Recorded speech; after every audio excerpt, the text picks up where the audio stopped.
This is a production of PBS Charlotte. This week on Unspun, the politics of college sports. It's not just the pros who are getting paid anymore. Now college athletes are cashing in too, even high schoolers. So how did big-time college sports turn into big business? Our guest is former UNC basketball coach Matt Doherty. Plus, I'll count down the top 5 new realities of college sports that politicians don't want to talk about. In today's America, welcome to the spin game. Believe me, I know, I'm Pat McCrory. When I was governor and mayor, I played the spin game. I was played by the spin game. But aren't we all done being spun? Let's take the spin out of the world we're in, here on Unspun. Good evening, I'm Pat McCrory and welcome to Unspun, the show that tells you what politicians are thinking but not saying. Here in the Carolinas, coming back to campus for a college football or basketball weekend brings back all those yearbook memories, right?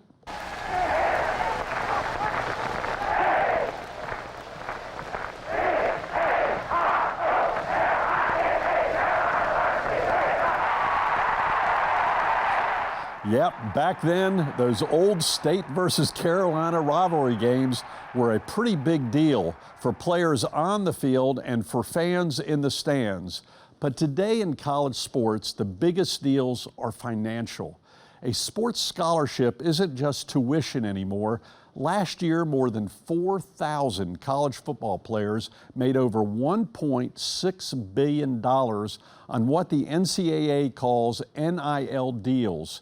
It's the same story in college basketball and many other sports too. NIL stands for name, image, likeness, with student athletes now getting big bucks from schools and alumni booster groups for endorsements and commercials, and they're also switching teams looking for the best offer, just like the pros. And when you follow the money, that's when you find politicians playing the game too. Individual states, including North Carolina, are passing new laws lifting college restrictions on NIL payments. And last season, North Carolina high schoolers were also okayed to get paid. Now the Wall Street Journal reports that President Trump is considering an executive order getting the White House involved in those NIL deals. So this year, when you head to your homecoming, remember that the good old days of college sports are pretty much gone for good as colleges trade those yearbook memories for today's checkbook realities. Joining us now to talk about the politics of college sports is former UNC basketball coach Matt Doherty. As a player, Matt won a national championship with the Tar Heels and Coach Dean Smith.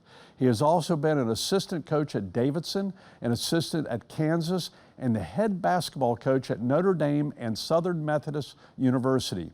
Matt, it's great to have you here. Yeah. Unspun. Thanks so much. Thank you for having me on the show. A lot is going on in college sports, major changes. When you were back playing with the Tar Heels, winning the national championship, what were the pressures on you at that point in time and your fellow teammates to follow the rules? Oh gosh, Coach Smith was a stickler for the rules. You know, back then, like you couldn't take a meal from a booster, at a restaurant or things like that. So selling tickets and all those things that now seem like you're allowed to do. I think. Imagine the team that we had. For those that follow college athletics, Sam Perkins, James Worthy, Michael Jordan, Jimmy Black, and I were the starting 5. And I think about the NIL money now. Like, I think I'd be getting a cool $1 million a year. And, you think of like Jordan, $4 or $5 million,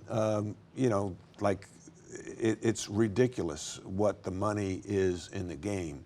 And I think players should get a piece. Yeah. Because I remember I was on campus. I walked into the bookstore, and on a mannequin was my jersey.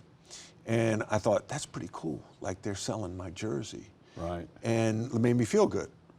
And then, Right. then I thought, well, that's a little weird. Like, they're selling my jersey, and I'm not getting a cut.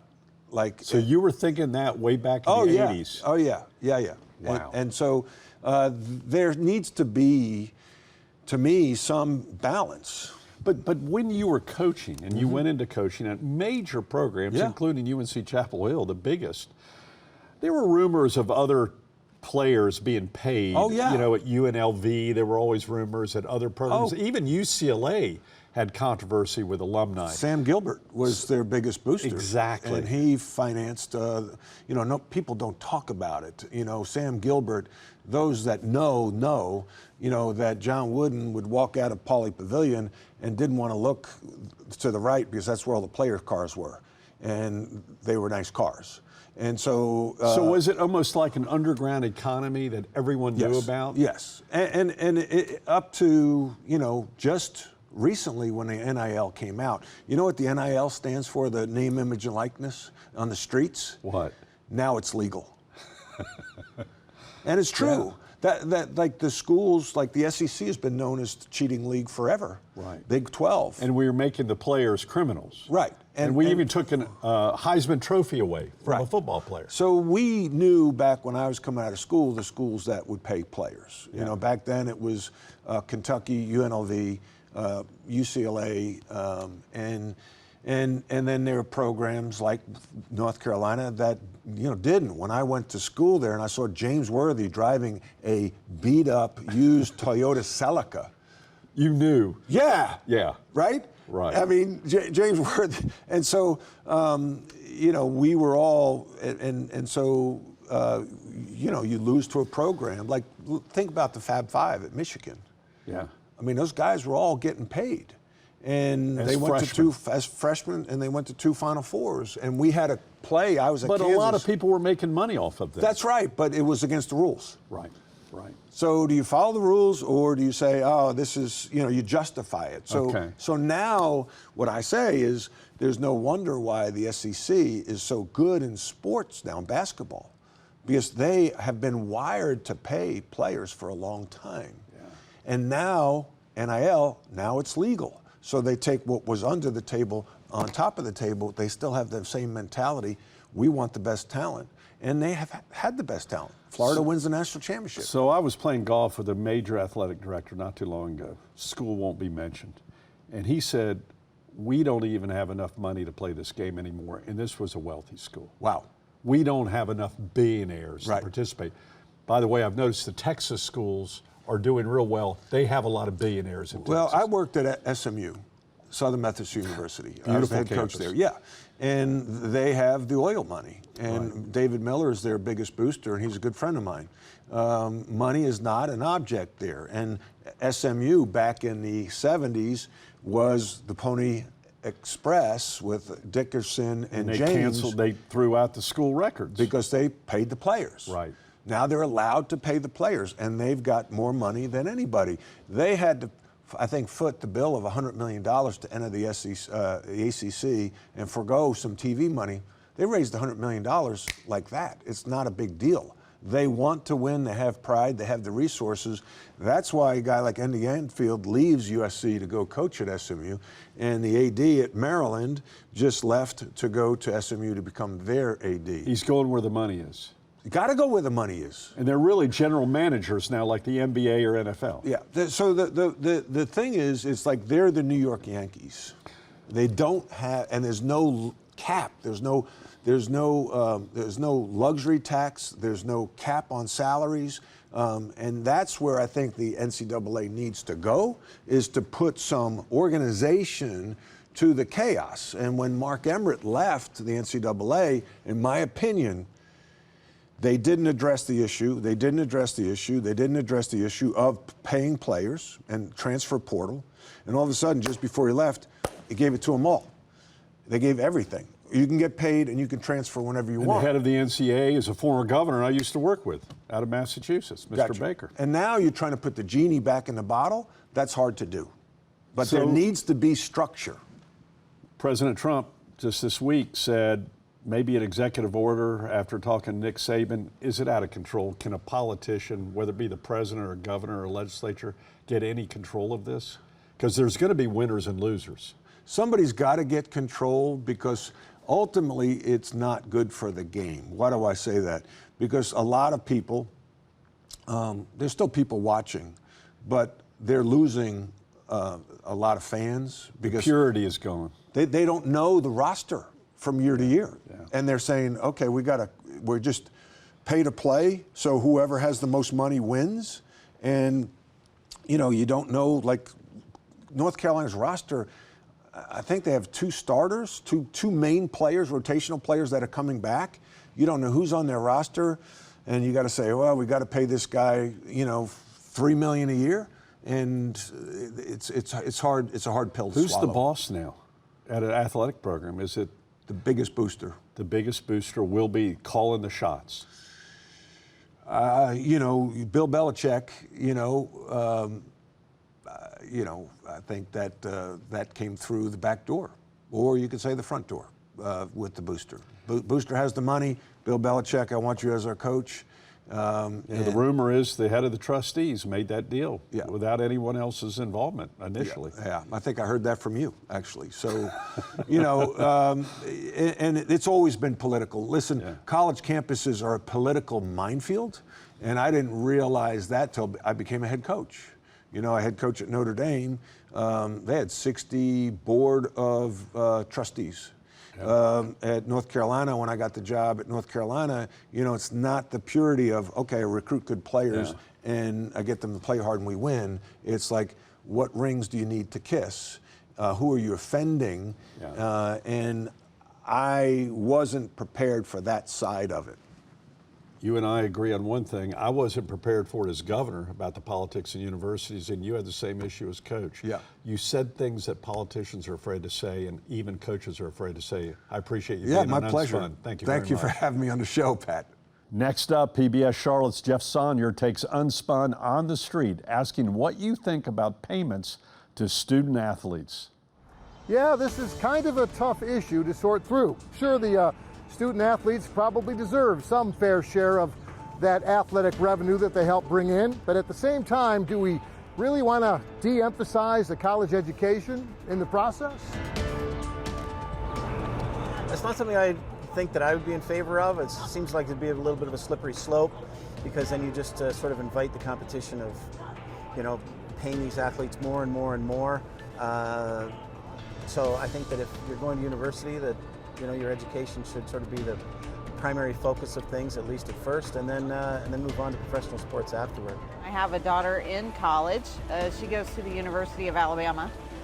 She's not playing sports, but she did mention to me that there are either they're considering paying the football players in particular to play in college. I know she doesn't agree with that, and she's going to the college. And I just think a lot of times there's too much focus on the college athletes. What do you think about the idea of paying college athletes to play sports in college? I think that's a great idea. Why is that? I feel like they bring a lot of revenue to the school. I mean, obviously people are tuning in to watch certain athletes who are performing well, so I feel like, why not pay them? Personally, to me, it's a little tough. What you're doing is creating a semi-pro set of college students, and it's not equitable for the rest of the students and the college athletes that are doing the exact same training, the exact same thing. It's losing contrast for team and bonding, and realizing that you're a separate entity. You're doing better than everybody else, and if I leave, it doesn't matter.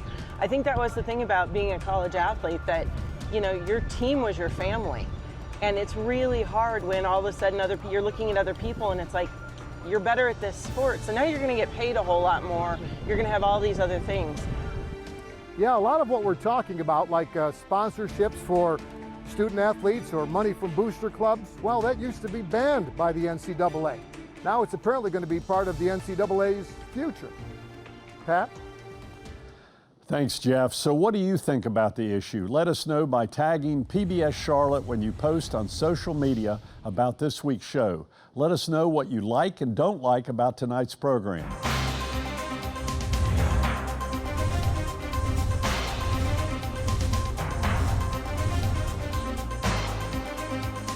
All right, tonight on our Unspun Countdown, the top 5 new realities of college sports. that politicians don't want to talk about whatsoever. Let's start out with number 5. Number 5, the cost of national sports conferences. Yeah, the fact of the matter is, if in field hockey games, tennis games, baseball games, a team has to go from North Carolina all the way out to California for an ACC tournament game. Are you kidding? Can you imagine the cost? And can you imagine these tennis players then having to return the next day to take an exam? Which gets us to number 4, graduation rates and grades. You don't hear coaches anymore talking about and bragging about their graduation rates or talking about the high point, grade point average of their great team. They only talk about how many points they score and how many wins they have. Number 3, the gambling money. I'll tell you right now, gambling is infiltrating everything, including the state of North Carolina. The celebrities are advertising it. The politicians are making money off it and getting campaign donations on it. The announcers for NBC and CBS and ESPN are all doing advertisements for it. It's just a matter of time before the players start taking some of that money. Number 2, tax-exempt status. I always asked about this as governor. These are no longer nonprofit sports. These are for-profit sports. So why should they be getting an exemption on sales tax and property taxes that help pay for our streets and our police and our fire? A politician's going to have the courage to bring that up in the future. And number 1, no one talks about the billionaire donors and big media, because politicians don't want to irritate the billionaire owners who are giving all this money, because they're the same ones giving to the politicians.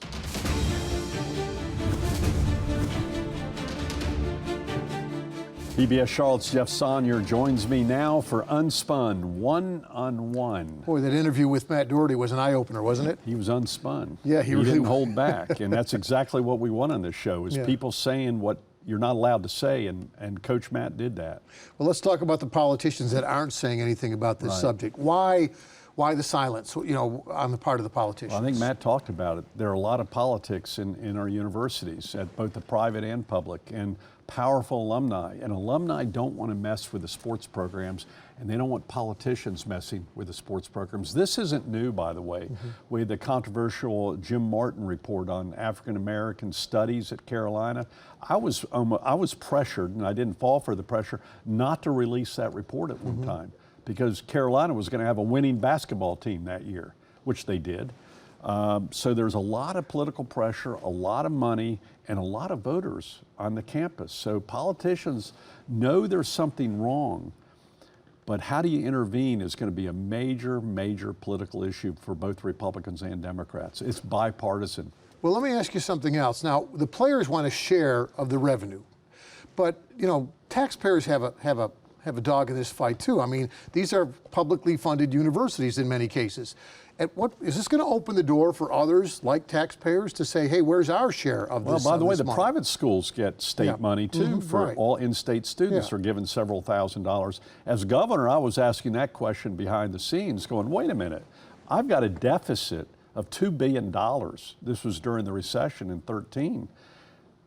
You're overflowing with money in your athletic department. You're building new stadiums and expanding your stadiums, and now you're paying your players, and I can't afford nurses in my health and human services area? Why don't you share some of that money? Believe me, the political pressure was, you better be quiet, Governor. We don't do that. Leave our universities alone. It's almost as though they were a separate nation within our state, and they had power to back them up. So, but at a certain point in time, even the billionaires who are giving some of this money, or the millionaires who are giving this money, are going to go, is this really worth it? And can I continue to do this? Yeah. So the president goes down to Alabama to give a graduation address, meets with Nick Saban, the old football coach, and suddenly he's interested in possibly issuing an order that would maybe reform or change the system. Nick Saban says it doesn't need to be scrapped, but there need to be changes made. Would a presidential executive order put pressure on politicians to step in, do you think? Well, let's first talk about, I like Nick Saban, but there's a little hypocrisy here. Yeah, I think so. Nick Saban went from LSU to Alabama was making $5 to $10 to $15 million a year. So he was trading in on the sport too, which gave an unfair advantage to other schools who couldn't afford the coaches at that point in time. Now everyone's caught up. We're paying assistant coaches $2, $3, $4 million a year in the major programs. I don't know if President Trump has that authority. You know, he's getting heat for a lot of the executive orders. So did Obama in the past, so did Biden in the past. This executive orders are all going to be challenged. And also, does the federal government have authority, or will they use the leverage of federal funds like he's doing with Harvard on other things? So the state politicians might get involved, but then if the state politicians say, okay, Carolina and state, you can't do what you're doing, the alumni are going to go, what? But we're playing Tennessee and Alabama and other teams that can win the national championship. If we don't play the game, we lose the game. Yeah. Speaking of politicians, I want to talk a little bit about high schools. A lot of folks aren't aware of this, but starting last year, last football season, high school football season, the legislature passed rules that allow high school football players, high school athletes in all sports, to get paid, similar to the colleges. Now, parents have to be involved, school boards have to sign off on this, but still, how is this a good idea? First of all, can you imagine the parents being involved with a 16-year-old? And then the parent says, I want to cut of the action, well, too. the parents have to be a partner in this, and in any who's high to school say, deal. I wonder if they don't have two parents. Yeah. They have to bring both parents in, and wonder if the parents take all the money for the long term. I mean, and the agents getting a cut of the action. There is so much danger in this, but I have to tell you the truth, like Matt did. When I was refereeing high school basketball in the Charlotte area and throughout the state 30 years ago, there were rumors going around of, you know, high school coaches being paid by the shoe companies. That's when Nike and Adidas and Converse were all challenging each other, and all these shoe reps would come to the AAU basketball games, which I used to referee. There was money being passed around then, at least rumors of it that people have said, yeah, that was true. Now it's legal money, though. The high school quarterback, the point guard, the starting center, they all potentially could be earning big bucks for, But what happens when they have a bad year? Yeah. Or they fake their injuries because they're willing to transfer to another school? It's out of control, but that's capitalism. But it's capitalism being subsidized by the taxpayers because who's paying the health insurance for the coaches? The taxpayers of North Carolina. Who's paying, who's building the buildings tax-free? Not having to pay sales tax on construction costs. The taxpayers of North Carolina, and no one's talking about that. We got 50 states, 50 different potential sets of rules on these deals for athletes in college and high school. Do we need one kind of federal set of rules so that everyone's playing the same rules in the same game? It's getting into states' rights at this point in time. What control does the federal government have? I mean, are you going to have a constitutional amendment on this? But we're becoming a minor league sports, professional minor league sports. You know, we ought to probably do what the Olympics does, and the Olympics are no longer amateur sports because everyone was making money. By the way, the big people making money on this are the ESPN announcers and owners and the people doing the sports. They're making millions of dollars too, but they don't like to talk about it because they're profiting from this. Yeah, and you kind of answered this already, but last question. If you're not a sports fan, why should you still be interested? I guess if you're a taxpayer, that's why you're interested. Well, the other issue is college students are paying student sports fees at almost all of our universities now, whether they go to the games or not. And that's adding to their educational debt, which is another major problem in our country right now, is paying off educational debt, and students are being forced to pay for these athletics. Yeah, interesting show, interesting topic. Thanks, Governor. Tough issue. Yeah, thanks.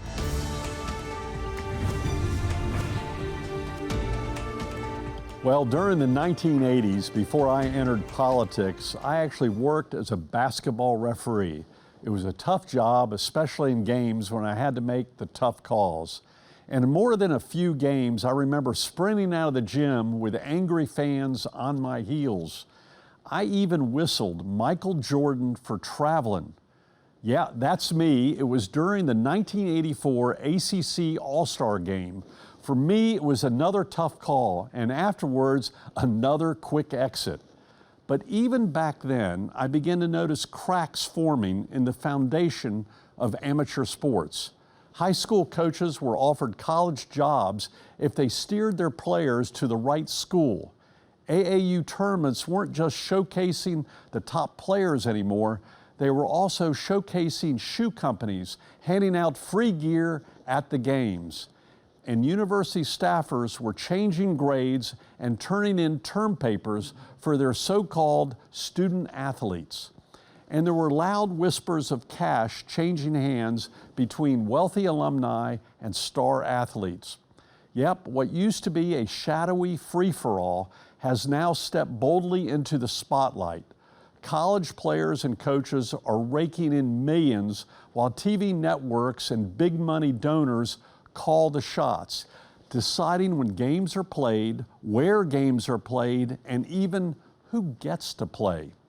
So when politicians intervene, are they ready to referee the runaway revenue growth that's taking the amateur out of amateur athletics? Will they make the tough call that's needed on college sports, or will they just duck the fans and run for cover like I did after calling traveling on Michael Jordan? Well, that's the reality as I see it. I hope you'll come back next week as we tell you what politicians are thinking but not saying right here on Unspun. Good night, folks.